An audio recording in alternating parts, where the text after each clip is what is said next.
We're in Henry County at New Vision Farms, and joining me is Mark Hoorman, and Mark, the general manager here. Mark, first of all, explain New Vision's farm, because it wasn't what I was prepared for. It's a nice farm operation, but at the same time, it's a combination. Tell us more. Yeah, New Vision Farm is a combination of 3 farm families in Henry County that came together.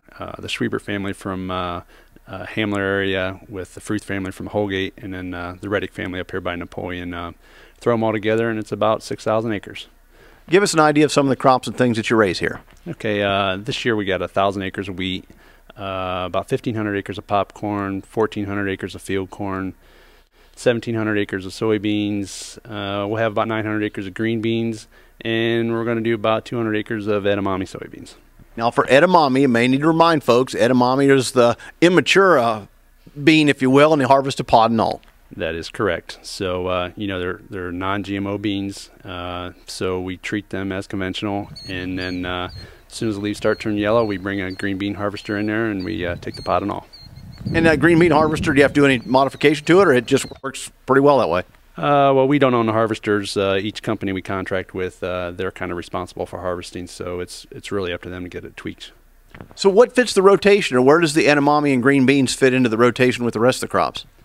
Well, soil plays a big part of it. The green beans we usually keep pretty far north here, around the river here. So, and the edamames, we're just trying to find another crop that'll work on some of our more clay soils. As you look at this year, describe how the spring went for you. Oh, it was great. You know, we came out of the chutes April 10th, and we drove our feet a little bit planting corn, and before we knew it, we had 1,000 acres in. The 18th, we started planting soybeans. Took a week off. Really wish we would have just kept right on planting. And then it got dry in May. So we had 0.8 inch of rain with the 0.2 we had last night. So that's really unusual compared to last year. So we're enjoying it though. So you're only 1 inch of rain for May? That 0.8. Yes, with last night's rain, yes. 0.8 of an inch, so we turn the 1st of June. It's technically in another month. As you take a look at things, the wheat, how early will wheat harvest be? I think in 3 weeks we'll be sticking our nose in the field, taking some wheat off, and probably entertaining maybe some double crop beans behind that on some acres. Yeah, some might say maybe a little far, but given this year to being 2 or 3 weeks early, maybe just right.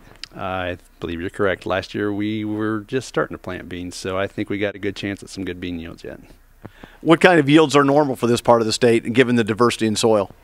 Well, for our operation, you know, anywhere from on corn, anywhere from 150, and we'll dabble in the 225, 240s on some soils.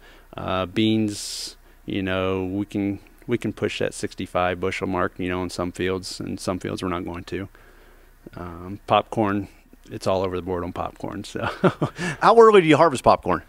We usually try to get out there as soon as that plant starts to dry down, and you know, we leave our field corn sit in the field as long as we can. So we want the plant to mature in the field and get dry. So it depends. With the growing degree days we have this year, we should be in there early October, I think.